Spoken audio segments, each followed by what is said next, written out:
गठबंधन की सरकार है ये ताश के पत्तों की तरह बिखर जाएगी। अभी तक जितने इलेक्शन लड़े हैं सब जीते हैं और इंशाल्लाह ये वाला भी जीत रहा हूं।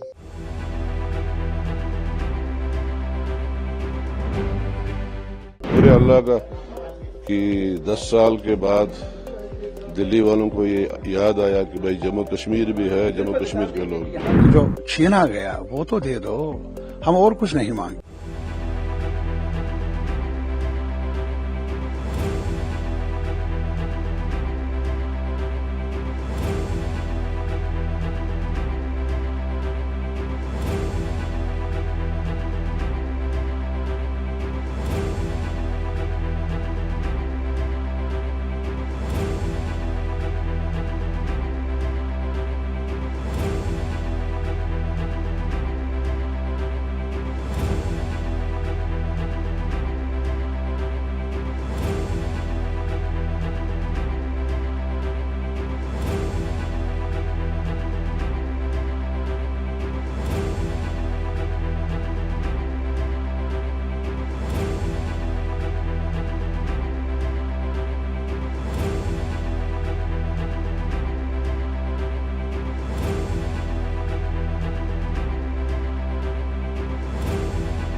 जी, भारतीय जनता पार्टी की सरकार जो है वो जम्मू कश्मीर में बनेगी और ये जो नेशनल कॉन्फ्रेंस पीडीपी और कांग्रेस का ये जो गठबंधन की सरकार है ये ताश के पत्तों की तरह बिखर जाएगी। जम्मू कश्मीर की जनता जो है वो अमन चाहती है, चैन चाहती है, सुख चैन चाहती है और यहाँ के विकास की रणनीति को अपनाएगी और भारतीय जनता पार्टी की जो है वो जीत जो है वो निश्चित है। आतंकवाद कितना बड़ा मुद्दा है इस चुनाव में?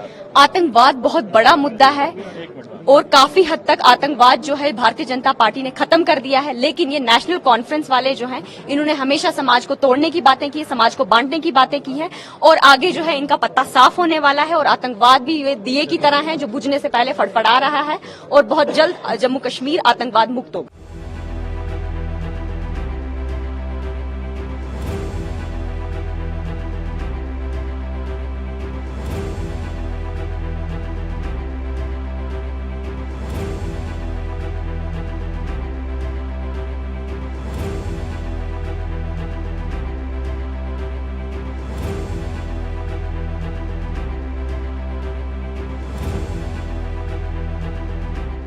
मैंने विधानसभा का ये तीसरा इलेक्शन है मेरा और इससे पहले मैं इसी एरिया का काउंसलर और चेयरमैन था। तो अभी तक जितने इलेक्शन लड़े हैं सब जीते हैं और इंशाल्लाह ये वाला भी जीत रहा हूं। रहा सवाल 10 साल के बाद, वो तो बीजेपी की सबसे बड़ी खराबी है, उन्होंने हमारे डेमोक्रेटिक सिस्टम छीन लिया था और इमरजेंसी लाइक सिचुएशन यहां कर दी थी। लेकिन हम सुप्रीम कोर्ट का बड़ा शुक्रगुजार है जिन्होंने एक डायरेक्शन पास करके गवर्नमेंट ऑफ इंडिया और इलेक्शन कमीशन को सीधे कहा कि सितंबर के महीने में इलेक्शन होना चाहिए और एग्जैक्ट उसी महीने में इलेक्शन हुआ। अभी इलेक्शन कमीशन ने कम टाइम दिया फेज फर्स्ट के लिए और मेरी कॉन्स्टिट्यूंसी बहुत बड़ी है, ये 150 किलोमीटर लंबी है और पहाड़ों में है। तो कैंपेन की हमने, लेकिन काफी जगहों पे हम पहुंच नहीं पाए, लोगों से माफी मांगते हैं। लेकिन मुझे यकीन है कि कांग्रेस पार्टी ने यहां बहुत डेवलपमेंट की है, काफी डेवलपमेंट अभी करनी बाकी है। तो इंशाल्लाह कोशिश होगी हमारी कि हम आगे डेवलपमेंट करें। कांग्रेस पार्टी की यहां अच्छी लीड होगी, बड़ी लीड से हम इंशाल्लाह जीतेंगे। आपका जो मैनिफेस्टो था इसमें 370 आप लेके आएंगे सरकार के आने के बाद और एमएलसी को भी करने का आपने वादा किया है। देखो, मैनिफेस्टो तो रात को ही रिलीज हुआ है, मैंने ज्यादा पढ़ा नहीं। अलबत्ता जो जो इश्यूज हैं जम्मू कश्मीर के, जो जायज इश्यू होंगे, जो जो गारंटी है, जो बिजली के मसले हैं, दरबार मुंह का मसला है, अनएम्प्लॉयमेंट का सबसे बड़ा मसला है, क्योंकि हमने गारंटी में कहा 1 लाख पोस्टें जो खाली है उनको हम पूर्ण करेंगे और प्राइवेट सेक्टर में भी कोशिश करेंगे लोगों को एम्प्लॉयमेंट देने की। तो वो इश्यूज मैंने अपनी इलेक्शन मुहिम में उठाए।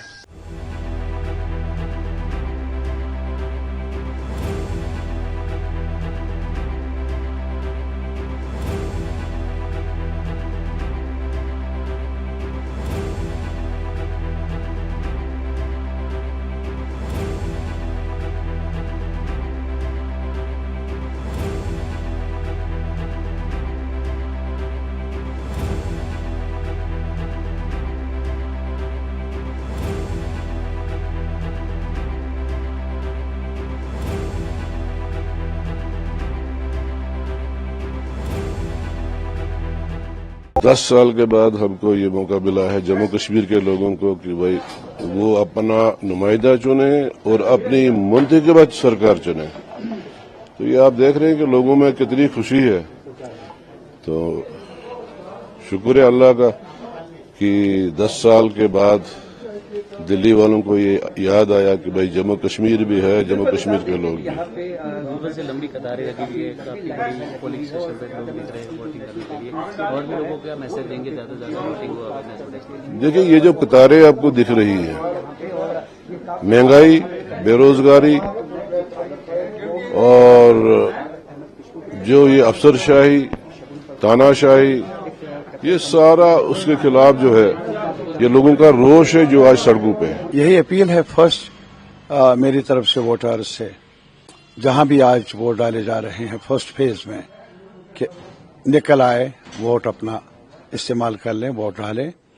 ये एक अपॉर्चुनिटी है हमारे लिए, पूरे अवाम के लिए, और इसका भरपूर इस्तेमाल किया जाना चाहिए। और दूसरी गुजारिश मेरी यही है कि अमन व अमान कायम रखना बहुत जरूरी है, और इसमें कौन जीते कौन हारे वो अवाम आपने ही फैसला करना है, अवाम ने फैसला करना है। तो इस वजह से अमन से कायदे के मुताबिक जो भी आपका हक बनता है उसका इस्तेमाल कर लें। और जहां तक मंशूर का ताल्लुक है, हमारा मंशूर सिर्फ ये है कि जम्मू कश्मीर के ये चुनाव एक अनप्रेसिडेंटेड पस मंजर में हो रहे हैं। अनप्रेसिडेंटेड इस लिहाज से कि आपको मालूम होगा कि 6 साल के बाद 2018 में असेंबली, और तब से वो भंग हो गई, आज तक असेंबली नहीं, कहीं और किसी खित्ते में ऐसा हुआ नहीं है।